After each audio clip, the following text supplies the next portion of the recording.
काल मला धक्काच बसला. काल तुमच्या चॅनलवर सकाळी ब्रेकिंग न्यूज आली की सीबीएसई बोर्डात कन्व्हर्जन होणार आहे. तर मला पहिला प्रश्न होता आणि पहिलीपासून टप्प्याटप्प्याने करणार आहेत. आता मला 3 प्रश्न माननीय दादा भुसेंना आणि या सरकारला विचारायचे आहेत आणि एक पालक म्हणून, एक लोकप्रतिनिधी म्हणून आणि अनेक वर्ष शिक्षणात काम केले म्हणून मी अतिशय विनम्रपणे प्रश्न विचारू इथे. पहिला मुद्दा की ह्या देशामध्ये प्रत्येक राज्याचं स्वतःचं स्टेट बोर्ड आहे, सीबीएसई आहे, आयसीएसई आणि महाराष्ट्रात आता इंटरनॅशनल बॅकलॉरिएट आयबीच्या शाळा. तुम्हाला आयबीच्या शाळा चालतात फॉरेनच्या, पण माझी एसएससीची शाळा तुम्हाला चालत नाही. सीबीएसई मध्ये किती टक्के मराठी असणार आहे?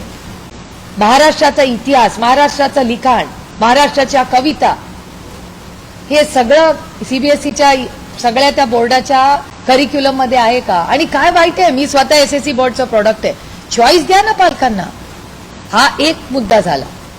त्यामुळे एसएससी बोर्डच्या विरोधात हे का निर्णय घेत आहेत हा प्रश्नाचं उत्तर या सरकारला द्यावं लागेल पहिला. दुसरा मुद्दा की सीबीएसई बोर्ड करताना तुमची तयारी आहे का? आज या राज्यामध्ये तेवढे शिक्षक आहेत का? प्रत्येक शाळेमध्ये शिक्षक आहेत का?